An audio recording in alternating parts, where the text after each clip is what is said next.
I think we made a lot of mistakes. But at the same time, it's easy for you to say that. And when you're a specialist or a lance corporal out on the street and you're telling them the people are not the enemy, but the enemy is within the people, but you're getting shot at and your vehicles are getting IED'd and you're watching your fellow soldier, sailor, airman, Marine get killed or grievously wounded, that's mildly interesting, General. The story of Anbar is of a hard-fought campaign against a very determined insurgency, the story of a famous tipping point of the Anbar awakening. But before that, it's the stories of the battles of Fallujah, fighting in the Western Desert, and the experiences of lots of Marines and soldiers and other servicemen and women in experience intense combat and the renewed battles against terrorism and then the Islamic State that went up until 2018 or so, but one could say even continue today. Welcome to episode 26 of the Irregular Warfare Podcast. I'm Andy Milburn, and I'll be your host today along with Kyle Atwell. In today's conversation, we examine what lessons we can derive from the U.S. counterinsurgency efforts in Anbar province, Iraq, from the surge to the rise of the Islamic State. Our two guests bring first-hand experience in the U.S. counterinsurgency fight in Anbar province. The conversation begins by examining how the U.S. adapted to counterinsurgency strategy and implemented the 2006 surge. We discuss whether the surge was effective, to include the role of the Anbar awakening among Sunni tribes. The episode then discusses the rise of the Islamic State after U.S. forces withdrew, why U.S. security advances during the surge were so fragile, and concludes with a discussion on lessons from Anbar province for future U.S. counterinsurgency efforts, to include whether and how the U.S. should intervene in future conflicts. General Robert Neller retired in 2019 as the 37th Commandant of the Marine Corps. In his 44 years of service, he has had operational command at every rank, to include serving as the Deputy Commanding General, 1st Marine Expeditionary Force Forward in Anbar Province from 2005 to 2007. Dr. Carter Malkasian is a historian, a former advisor to U.S. military leadership in Iraq, a State Department political officer in Afghanistan, and a former senior advisor to the chairman of the Joint Chiefs of Staff, General Joseph Dunford. He is author of the book Illusions of Victory, The Anbar Awakening and the Rise of the Islamic State, which serves as a framework for today's conversation. You are listening to the Irregular Warfare Podcast, a joint production of the Princeton Empirical Studies of Conflict Project and the Modern War Institute at West Point, dedicated to bridging the gap between scholars and practitioners to support the community of irregular warfare professionals. And here is our conversation with General Neller and Dr. Malkasian. Gentlemen, welcome to the Irregular Warfare Podcast. It's great to have you on today. And it's great to see you again, and you and Kyle and Dr. Malkasian. Thank you for the time today, and great to be with you all. General Neller, it's great to see you again. Carter, if you don't mind, I'm going to ask you to kick off and give some context for our listeners. What is the story of Anbar province, and why is it important today? The story of Anbar, in a few words, is of a hard-fought campaign against a very determined insurgency across 2003 until really about, 2009, of heavy U.S. Army and Marine involvement. It's the story of a famous tipping point of the Anbar awakening. But before that, it's the stories of the battles of Fallujah, fighting in the Western Desert, and the experiences of lots of Marines and soldiers and other servicemen and women in experience intense combat. The story goes on past 2009 as the United States departs and as you see the Islamic State start to form and the renewed battles against terrorism and then the Islamic State that went up until 2018 or so, but one could say even continue today. So that's a brief shot at the history of it. In terms of why looking at it's important. Well, for one thing, the Anbar campaign has some fame. People know about the Anbar campaign. It's been mentioned in presidential elections.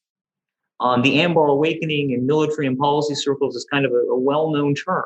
So just from that viewpoint, studying it is worthwhile. It's also worthwhile studying because people think of it as a turning point, something decisive that happened. So understanding that, of what that means and if that's true or not for policymakers and for academics is worthwhile. Carter, thanks very much for that excellent summary. For General Nella, are the lessons of Anbar province still important today, and if so, why? Well, I don't know if we'll ever have a confluence of events like occurred in Iraq and Anbar again. I mean, we could, but I think it's always important to study campaigns and military campaigns. And this was a political campaign. And that was part of our struggle is we realized that if we were successful in our objective of establishing security, we still needed to have local government and a federal government in Iraq that was going to provide for the people, which was probably more difficult or as difficult than fighting a very determined adversary. You know, you're there. We didn't want to stay, and they didn't want us to stay. So we had to do something different to improve the security environment. The Sitar gave us an opportunity, and we took it. And then it was spread on through the rest of the country, at least in the areas where the Sunni were the majority in the three provinces. Carter, we're going to get into the weeds a little bit about what exactly the surge meant. But looking at that last question, when you look at the research you've done on this and your practical time on the ground, do you feel like the events of Anbar are relevant to current and future national security policy? Yeah, I also think they're relevant to future national security policy. They're relevant in a tactical sense about what forces have to do if they need to work with a local population. So you can easily take lessons such as you need to understand the cultural and tribal background of the folks that you're working with. You need to understand that there's probably going to be an inherent resistance to your presence there, or at least there's a good risk of that. Understanding the value of trying to work with the people, protect the people, patrol on the value of making adaptations as much as possible. The value of building trust with leaders like Sean McFarland did with Sitar. Those are all things to take. There's moral implications that are there, the decisions that General Neller and General Zilmer had to make regarding whether or not you're going to work with a tribal group that sometimes could be termed as that you have to worry about, is that going to be a death squad or not? That's not to say that they were, but it's a moral issue that has to be confronted. These are valuable things to look at. Thinking up from the strategic level, there's also implications for, do we intervene somewhere or not? Are the gains that you made going to last? What do you need to do to make them last? Can you even expect them to last? And then that what should take you back to, well, should I intervene in the first place? So I think those are all big implications. Anbar province soon earned a reputation as being the most volatile province in Iraq, a reputation that it retained up until the awakening. But Carter, how did the insurgency begin there in the first place? Well, it starts out early on with a few unfortunate events. When we start out in Anbar, it's probably likely that the people didn't really care for American presence in the first place. There were some initial moves by special forces and some other units that came in 2003 to have good relations with certain tribes, like the Abu Nimr out around Heat in the Al-Assad area. But overall, it's probably fair to say that the Sunni Arab population wasn't all that pleased to have a bunch of foreigners running around. Now, that got worse in 2003 with a series of unfortunate accidents in the city of Fallujah, where our units there ended up opening fire on some groups of people that were protesting, and that caused a deeper sense of being upset. And the insurgency from there starts to burn, starts to grow into a larger organization. And what's happening, you see happening is these small little resistance cells, which had been what we call former regime elements, people that were associated with the regime and the military before. Some of them were used and local, some of them were criminal gangs, and some of them were tribal related. And they're starting to get together and conduct various kinds of attacks against the Americans. That really gets catalyzed in March and April of 2004 with the First Battle of Fallujah. And that First Battle of Fallujah occurred, well, because some American contractors were hung from a bridge in Fallujah. That caused the military to react. That caused General Sanchez and Secretary Rumsfeld to say that the United States needs to go in and clear out Fallujah. And so the Marines under General Mattis, General Conway, went ahead and did that. They almost took the city, but there was a big Sunni backlash because of that spread throughout the whole country. There was a Shia backlash to a certain extent as well. And so that catalyzed the insurgency to a greater extent. And the war just kept on proceeding after that in cities like Ramadi, Al-Qaim. It became very difficult to operate in a lot of the urban areas. The Second Battle of Fallujah in November of 2004 It reduces Fallujah as a problem, doesn't quell it, reduces it as a problem. But the insurgency remains in other places. In the midst of this, as these things happen, you have a more extreme brand of the insurgency grow. Under Abu Musab al-Zarqawi, what becomes known as Al-Qaeda in Iraq.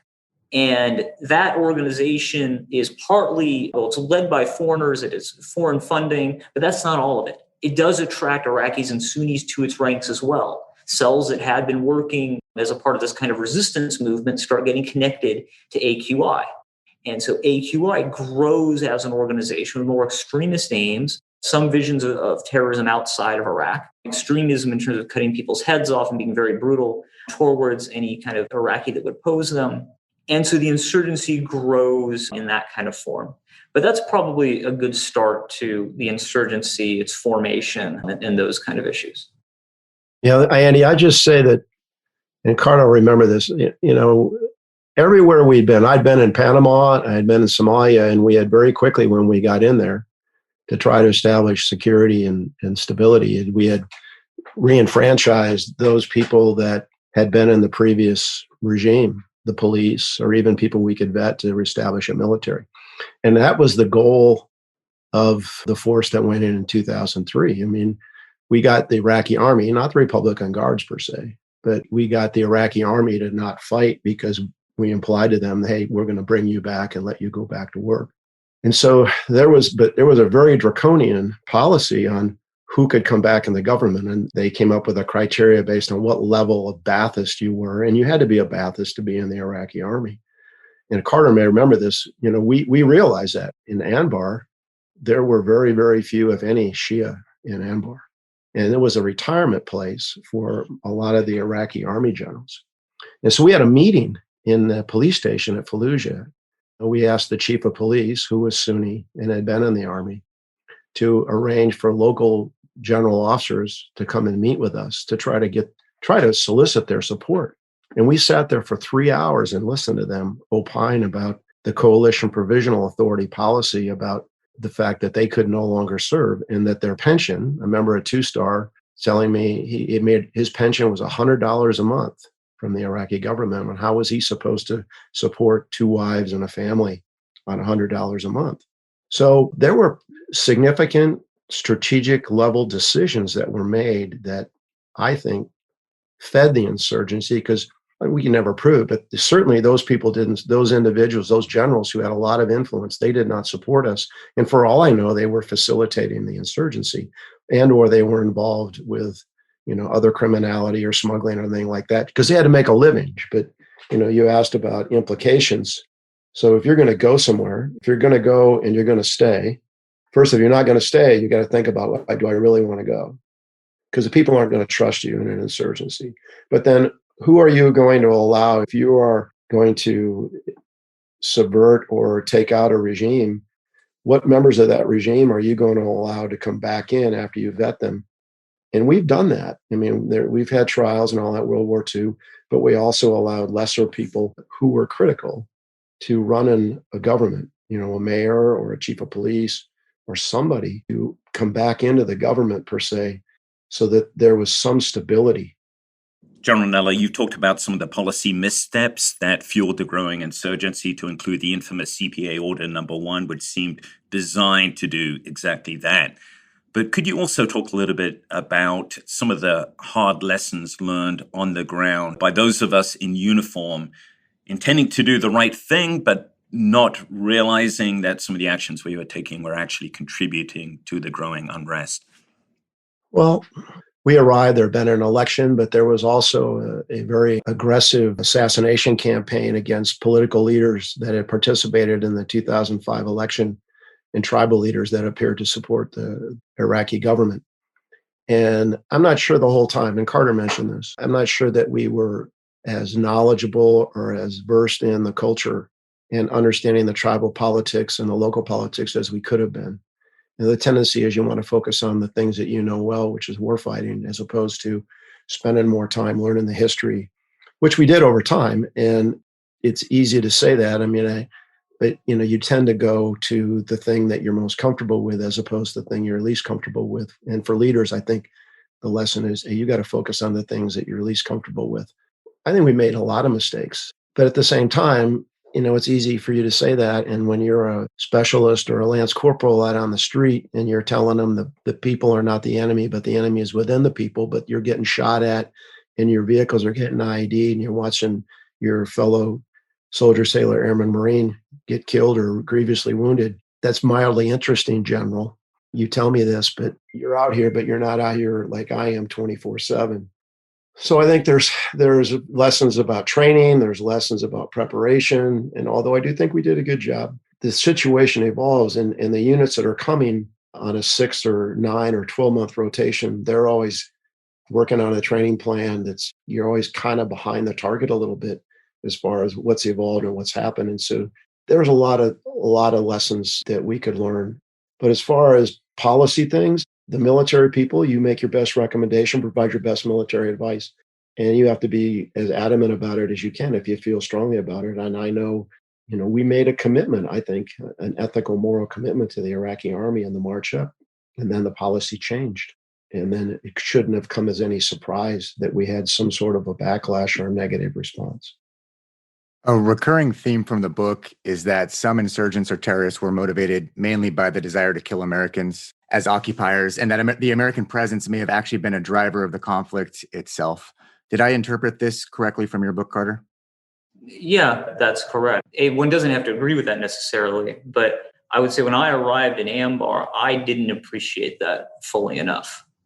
I may have been a little bit idealistic and a little bit naive to think that if we did the right thing, that the Iraqi people wouldn't inherently reject us, that there were possibilities for something like that looks more like South Korea, Japan. Not that the country looked like South Korea, Japan, but the relationship with the people could look like that. And, in retrospect, I think that was a little bit idealistic of me, naive of me, that us being there, I think, even if we didn't make any mistakes and we treated the people perfectly well, that there was probably going to be some degree of resistance to us. I remember one time I was on patrol with a unit. It was a perfectly peaceful patrol. Nothing bad happened or anything like that. But we ran into 3 young Iraqi men sitting in a field in front of their house. And, they looked fairly fit. They looked, they weren't looking at us terribly friendly. And I kind of got the feeling that these were probably, insurgents or something that we had just walked into. But we were walking in an area that was fairly tribal. So it wasn't terribly likely we were running into AQI there. But there were 3 young men sitting there. And so we sat down and started to talk to them. And the lieutenant colonel who was there on it, Lieutenant Colonel Dan Walrath, he sits down and talks and asks them some questions. And he eventually, as he gets to the end of his discussion, he says, "Well, so are there terrorists around here? They're causing problems?" And one of the young men goes, "Resistance, insurgents, terrorists, AQI, what's the difference? They're all just fighting." And his point was, we all have a reason to fight, and we're fighting, and it doesn't matter if you're a terrorist or you're a resistance or you're secular or if you're highly Islamic doing this. We have a reason to go forward and fight. That doesn't mean there aren't other reasons that are important for the insurgency, and there are other things that cause, and it certainly doesn't mean that we shouldn't try to do the best things that we can in our operations. Mistakes are absolutely unavoidable. We can talk a little bit more about that, but we should try to reduce them as much as possible to try to prevent the problems from being worse. General Nella, an earlier episode of this podcast focused on the question, what makes a unit good at counterinsurgency? And the theme that emerged from that episode was that it's a unit that is a learning adaptive organization. On that note, would you mind talking a little bit about how the military, in this case the Marine Corps, adapted to the insurgency in Anbar province? Just again, put it in context, I think it was the 28th of February, 2006, the Samarra Mosque was blown up. And that began the civil war, an internal civil war between Sunni and Shia in Iraq. So in addition to us in Anbar and others facing an insurgency, the forces in and around Baghdad were caught in the middle of a Sunni-Shia civil war, which didn't abate until the end of that year when the awakening took place. So how did we adapt? I'm not sure that I recognized at the time the criticality of the Sunni-Shia rift. I mean, I did later on because, here you have a Shia-led government in Baghdad, and we are in a Sunni, 99.9% Sunni populated province. And the people there was no affinity to that government. And the government didn't, quite frankly, go out of their way to do anything to help the people in Anbar. I mean, there was no money coming. It was, the wounds and the scars from the Saddam Hussein regime were very, very, very, very deep. And I'm still not sure that they've ever healed. So, here we are, we're trying to grow the Iraqi army and the Iraqi police and security forces. We're trying to get young men in Anbar to join a security force that's led by a Shia government. And we're trying to fight Al-Qaeda and other people, that, like as Carter said, that, I mean, whether you didn't like Americans, or it was an Islamic thing and we were infidels, or you were Al-Qaeda, or we were bad for business, all of the above. We kind of found ourselves in an interesting place. And quite frankly, in July of that year, it was not going well at all. So we're now in the summer of 2006, in the aftermath of the destruction of the Samarra Mosque, and the insurgency now looks as though it's transitioning to a full-blown civil war. Carter, you were on the ground at the time. What were your observations about how the U.S. military adapted to a rapidly deteriorating situation? There was this interest in how the U.S. military was going to adapt, and an interest in almost every unit about adapting and doing better to fight, defeat, suppress the insurgents. And I noticed that from the first time I stepped in Anbar in 2004. So at that time, when General Mattis came in with the 1st Marine Division, he'd already talked about counterinsurgency. He'd already had brought his men together to talk about it. He was already trying to spread lessons to all the men and spread readings to all his commanders. And he was trying to understand how adaptation was occurring and understand how to best implement it throughout all the force. Out in Heath, there were special forces under Adam Suk that were spending a lot of time working with the Abanim, doing very early tribal engagement efforts that in many ways will certainly predate and are going to look a lot like what we see happening later on. The idea of combined action platoons taken from the Marine experience in Vietnam, where small groups of advisors work with local military and police units, that was being taken on board. In fact, General Mattis actually established certain CAP platoons to work with the Iraqi police or the Iraqi army. So like Lieutenant Colonel Buell with 3-1 around Karma and in Fallujah, he had a platoon doing that kind of work. So the momentum was already happening and people were interested in making change. It's not to say that every change that was attempted was right. Like sometimes we probably focused a little too much on raiding. Sometimes maybe too many bombs were dropped. But in a way, this was all part of attempting to try to find the way forward. Now, I think that year, 2004, was really overshadowed by Fallujah. And Fallujah is very much a conventional style fight. And it's hard to criticize a lot that happened, because if you're going to clear a city of 2,000, give or take a bit, insurgents, then it's going to be really hard to do that if you're not using some air power and dropping buildings. There isn't a way to win hearts and minds and take care of that problem. Not that there's a way to win hearts and minds for many things. And then in 2005, that kind of spirit and interest in reform and in fixing things continued. So we have like in Al-Qaim, Lieutenant Colonel Dale Alford. He spreads his men out to work with the police and army. He gets them in very small posts. He emphasizes a lot of foot patrolling. And, General Casey was very taken with that and tried to spread that message throughout the force. We see those kind of changes happening, and that continued on into the early part of 2006 when we're seeing these problems occur. So, General Neller himself, he's making sure advisors are going out to work with the Iraqi army and police, and he's checking that on a daily basis. He's pushing forward changes to deal with IEDs, which are by far the deadliest thing that we have to deal with, even if a suicide car bomb is a more impressive individual event. So he's looking for the small changes and reforms that need to be done for our forces to survive better. So I think there was a lot of emphasis on change before we got to the awakening. And that's not to say everything succeeded or something like that, but just that the interest was there. Carter triggered this memory. So you remember we had the MITs, BITS, and PITs, the border military and police transition teams, and they were 10 to 15 people. in July, we're sitting around, and it was Larry Nicholson, and we're just, hey, we got to do something different. This is not working. If our mission is to transition security responsibility to the Iraqis, we're here to facilitate the Iraqi security forces fighting the insurgency because we want to leave. That's our end game. And so basically what we did is we said, okay, we're going to double and triple the size of these teams. So we made a battalion team, 30 people, and a division team was 45. And then, okay, where are we going to get these people from? Because we're not going to get any more people. So we taxed every unit in their area that had a transition team or an advisor team to provide individuals. We had a reserve infantry battalion. First one was from Boston, next one from Detroit. They had a lot of law enforcement people.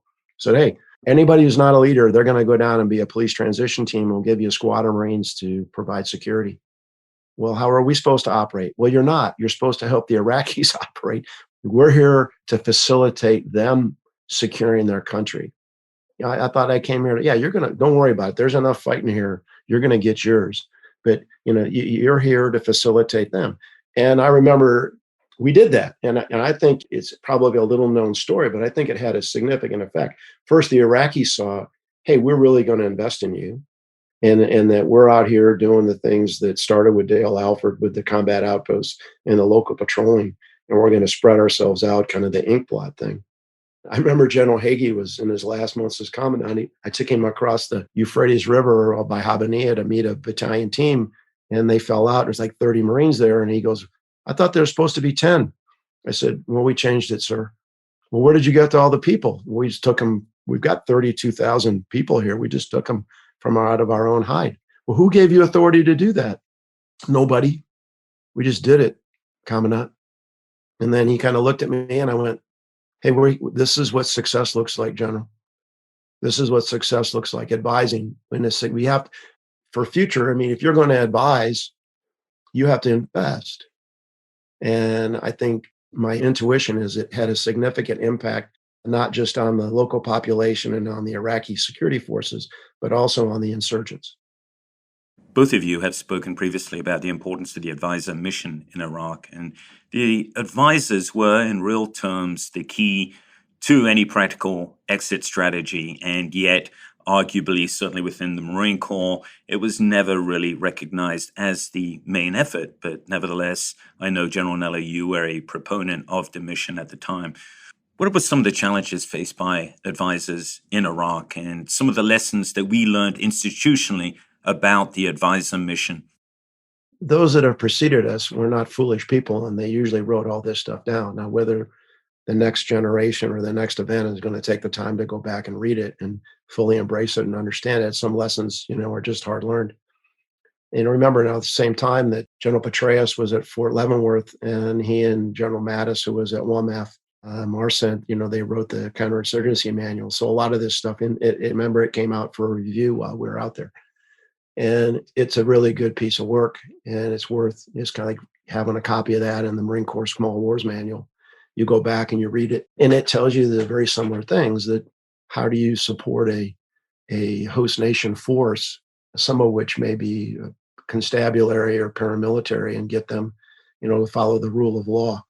And that's not normally something we do. We kind of let the special forces do that. But I think Marines, and I'll be parochial here, I think Marines, like special forces, we're used to traveling around the world, engaging in training and working with other foreign militaries. And you should develop some sense of cultural awareness by dealing with other countries and pick up some of the language and some of the customs and courtesies, which is a big deal. And, we made some mistakes. And again, not everybody is suited for this mission. There were a few people, and Carter will remember this, they just weren't comfortable out there on the edge. And this is a high-risk mission. You're out there maybe, with a small group of your fellow Americans. The QRF isn't going to get there in 10 minutes. And you have to trust your counterpart that they're going to provide security. And so it takes time, and it's a very difficult, demanding, courageous kind of mission. But I believe in the future, if we want to engage, we talk about great power competition, 1v1 against another peer. I think the real way to fight it is to compete in other areas. For example, in the United States, in this hemisphere, and in Africa is where we really, it's a more of an indirect approach. But I think special forces and small teams of Americans, whether they be soldiers, sailors, airmen, Marine, Coast Guardsmen, or civil service, can go out there and have a huge impact. Yeah, talking about the surge as this big increase of resources at the national level can seem somewhat abstract. It means more troops, more money. I think there was a civilian surge that was supposed to accompany it. So kind of understanding the characteristics of the surge in Anbar specifically and how it translated into how we fought tactically and operationally is really valuable. In the years following the surge, the kind of death of al-Qaeda in Iraq and Anbar and a drop in violence in the area was regarded by many as a victory. And there have been debates about why violence reduced. Can you kind of go through what those arguments are and where you fall in on what explains the drop in violence? I don't know if we know exactly everything that explains the drop in violence that happened through the surge. And there's lots of different explanations, and there's things the Iraqis were doing that today we don't even understand all about. But a lot of it starts with what we call the Anbar Awakening, where a group of tribes led by Abdul Sattar decided to start fighting al-Qaeda in Iraq. And there's debates as to what made them decide to stop fighting al-Qaeda in Iraq. Some say that it was al-Qaeda in Iraq was so brutal that it forced them to fight. They had killed certain tribal leaders. Some people say that it was us that enabled them to do it, that we were helping them more. And General McFarlane did a fantastic job helping them, so I'm not disputing that. Some people say, and I think there's something to this, that al-Qaeda was edging in on these guys' territory, edging in on their money, edging in on their criminal enterprises, and they didn't really want to see that happen. So whatever the reasons, that got these folks to start fighting to a greater extent. And we tried to help them as much as we could with money, with air support. It means communications to get the air support, allowing them to have police forces and police stations. And it wasn't something that turned immediately. It wasn't just like these guys stood up and all the violence ended. It was 6 to 8 months of really hard fighting, in which we had heavy casualties and al-Qaeda in Iraq had heavy casualties.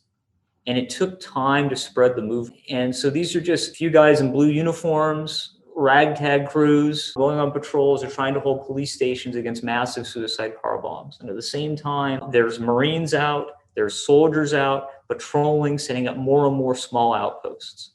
I think it is fair to say that this happened at a point where all that adaptation we were talking about was starting to blossom. And so you're starting to see tactical improvements happen at the same time. And you saw a willingness to work with tribal groups and a capacity to that was probably a bit larger than it had been previously. Previously, people were definitely interested in doing it, and they tried to do it. But I think we were a little bit better by that time.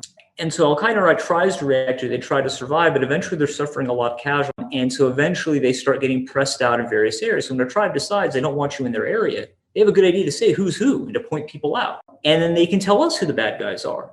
And our special operations forces can go after them, or the Marine unit can go after them, the Army unit can go after them. And so that's slowly spreading out and getting them out of the area. But at the same time, there's a lot of things we still don't know about. There's lots of stories about government or tribal or intelligence-based Iraqi hit squads that are working out in various areas and trying to get rid of these guys. I mean, I'd also like just to re-foot stomp the moral dimensions of this. We were deciding we were going to work with a tribal militia, essentially. A militia that wasn't hired by the government that we're trying to support, that would eventually be paid by the government, but at first there's a question of where the salary is going to come from, questions of who is it reporting to, and they really didn't want to be reporting to the government terribly much. They wanted to report to themselves. So there was a question about, well, who are these guys accountable to, and what are they going to do? These are all things that accompany working with militias. And you can read in a lot of things now that people feel that, well, we just should have moved forward, immediately gone with it. Immediately decided to go for it because the risks were that great and it's worth it. You should just accept that. And thankfully, a lot of those things didn't come to pass. But General Zomer, he slowed things down. General Neller could talk about the Zomer letter that he put out that said how we were going to work with them and how they were going to have to work with the government. But the thing I would say to thoughts of, well, you should just do it no matter what. Well, take a look back now at that. If something bad had happened back then because of those militias, would it look today like it was worth it? Would it look today like the risk was worthwhile with everything that's happening and Anbar essentially falling? I don't think it would look like it was worth it. And in retrospect, I don't know what I would have said at the time, but in retrospect, I don't think that would have been worth any U.S. soldier, Marine having impugned their moral position by having done that. I don't think that would have been worth it. So whatever tactical friction happened because we waited a little and we were a little careful, I think in the long view was worth it. Yeah, just some more information on what Dr. Malkasian said. So when we became aware through Colonel McFarland that there was a potential to work with these guys, General Zilmer had very strong concerns, and as we all did, about the validation and the vetting of these forces. And so basically what we said is, okay, you're going to have to be a member of the Army or the police in order for us to support you. Now, were there other things going on? Undoubtedly, yes. I mean, there was a former Saddam Fedayeen people, and we had to get names of people. In order for you to join the police or the Iraqi army, you had to submit a roster. They have to be vetted in Baghdad, which was we had a whole team of people that did nothing but vet and pay the Iraqi army and the police because they weren't getting paid. And we also had another policy decision. I remember this was early on. We told them that if they got wounded, we would treat them at our medical facilities. That was a huge win for us to get them to fight. And, you hear a lot, well, the Iraqis, I said, give me one example where after that decision where the Iraqi army or police didn't fight and stand by us. And you can't find one. Because once they knew we were going to treat their wounds, once they knew that we were going to do our very best to pay them and provide security for them and help them be successful, those policy decisions. But on the other side, and, once the awakening started, what it really was the majority of it was, okay, we'll provide young men to be police and to serve in the army as long as they can stay in Anbar and not have to go to other provinces, which for a while with the Iraqi government was a deal breaker. And we finally convinced them, look, just let them stay here for 2 years. Let them stay near their homes. Now, there's a downside to that too, because they're still under the influence of the local tribes and the sheikhs.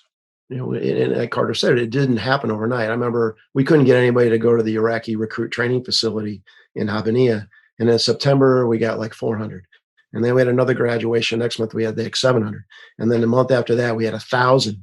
And then we had a cap on police in Anbar of about 13,000. And by the time we left in February of 2007, we had to get an expansion of that because so many people wanted to join the police. We had gone from mayors in Fallujah and Al-Qaim and no mayors in all the other major cities to a mayor in everywhere except the city out west. I can't think of it. So it didn't happen immediately, but it happened rather rapidly where, kind of from August, September into February, and then it continued to accelerate into 2007. And I'll just end with this. The other generals with us was General Dave Reist, and he kind of worked the Paul Mill side and the economic side. And he used to meet with expat sheikhs in Amman, Jordan. And he came back one time and he goes, I met with one of the senior tribal leaders from Anbar, and the guy told me this: we will win when we let you win. And I think they decided to let us win, or let there be success, by allowing the tribes to support us as opposed to Al-Qaeda for all the reasons that Carter laid out. Yeah, the U.S. forces and resources, if I'm understanding correctly, made a difference. The question is how those resources tied into the long-term local political dynamics. And this is a theme in your book, Carter, which is a little complex, but I think it's worth getting to before we move on, which is that we were able to essentially support some tribes, and our support was able to tip the balance and help them in a lot of ways. And if I understand, though, these tribes, some of the ones we supported, were not status quo powers. They were not people who were already in powerful positions. We kind of assisted them to rise up against kind of the status quo political dynamics of the area. And then so the question is, are we shifting political dynamics temporarily, or were the things that we were providing leading to kind of a long-term change in the local political dynamics? I think that's a good summary of it. I think an easy way to think about it is that Al-Qaeda had managed to form in the area. Al-Qaeda had supporters that weren't just foreigners. And Al-Qaeda had managed to pretty much kick all the tribes on their back heels. And that had happened in a variety of places. Maybe I could cite maybe one or two tribes that were able to hold their own against Al-Qaeda. Why does that happen? Because tribes are fractured. They're about protecting themselves and defending themselves. There is no hierarchy that effectively exists to unite them together, especially if it's not uniting against a foreign invader, it's uniting against other Iraqis and such. That's really difficult. And so Al-Qaeda's got money, they're more united, they're able to exploit religion, try to convince people that they're right. And so they've got some real advantages. So we come in and we tip the balance. We support some of these tribes, which, as you noted, also weren't the top tribes. So we supported certain tribes. We gave them power. We enabled them to be able to hold down al-Qaeda. But that was a virtue of money, bombs, advising. That's how that was able to happen. So when you leave and you remove that, then dynamics are going to shift again. And it's a decent bet that they can shift back to the way that they previously were. And I think that's what you start to see happening after we leave. You both describe a rare synergy between a policy decision, namely the surge, and tactical actions on the ground that together, along with other factors, contributed to a dramatic reduction in violence. And then in 2011, U.S. troops leave Iraq, and within 3 years, the Islamic State has established a caliphate that encompasses 1/3 of Syria and Iraq. And, well, they've captured Fallujah, Ramadi, most of Anbar province, and are within 30 kilometers of Baghdad, with, it is fair to say, the compliance, if not the active support, of most of the Sunni tribes in Anbar provinces, same tribes that had supported the awakening and collaborated with the Marines in their counterinsurgency efforts. Why, in your opinion, did this dramatic change in allegiance and indeed in the Iraqi government's fortunes take place in such a short period of time? Again, you were there, Andy. You saw a lot of this yourself during your service. When we left in 2011, to me, the big concern was, okay, is the Iraqi government going to continue? Are they going to, what's the forcing function for them to treat the people that live in Anbar, Diyala, and Saladin with equity and some level of fairness? And it would be very easy for somebody to come in there if they didn't do that, or there were perception of them not doing that, which there always was. That, hey, this Iranian government in Baghdad, they don't care about you. Look at how you're living out here. Look at the wealth that's happening in the South, and on and on and on. And so they were able, I think, to influence people because, again, some of those people, maybe they just went to ground.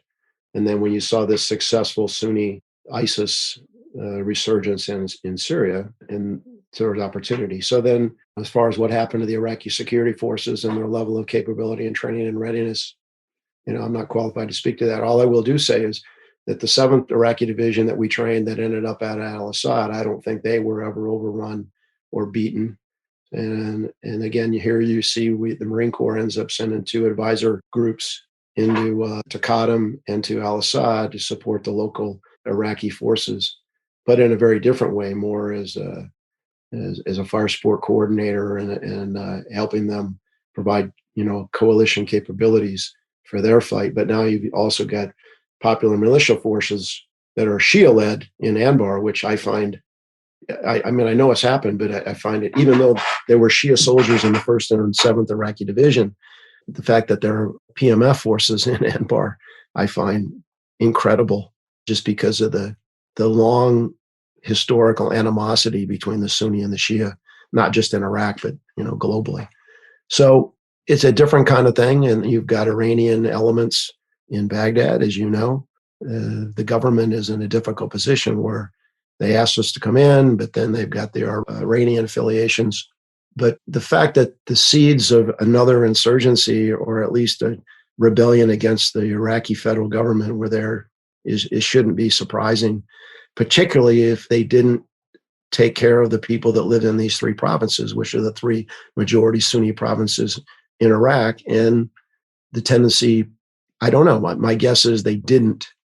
Just like my guess is after the destruction for the successful fight against ISIS, the destruction of Ramadi and other towns, I'd be willing to bet that there hasn't been a lot of reconstruction of these places, which is a shame, because if they don't do something to tell the people that live there that your federal government cares about you, we're going to potentially see this again.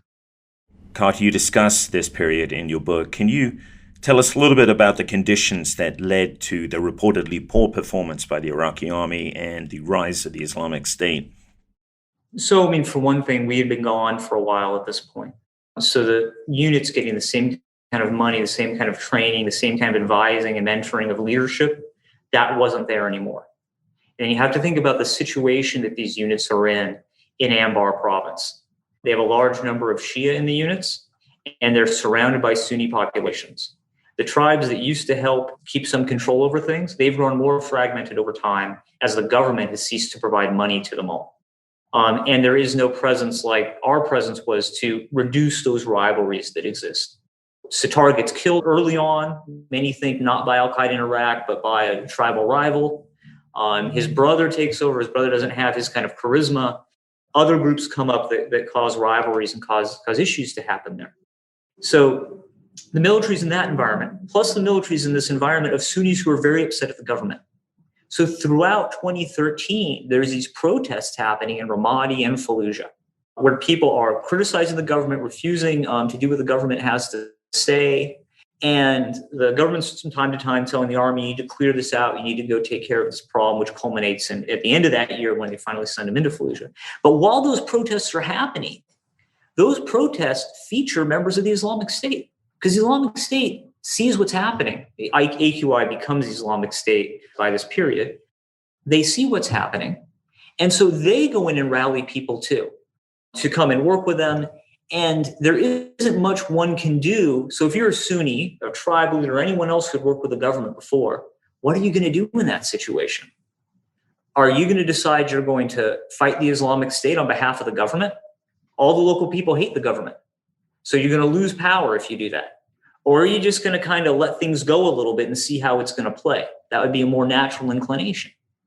So the army's not in a good situation to manage everything. They're facing greater threat than they faced before, and we shouldn't understate the impact of Islamic State tactics, their use of car bombs that were extremely explosive, trucks and garbage trucks, dump trucks, fire trucks, Humvees, piled with explosives. So there's a much larger blast.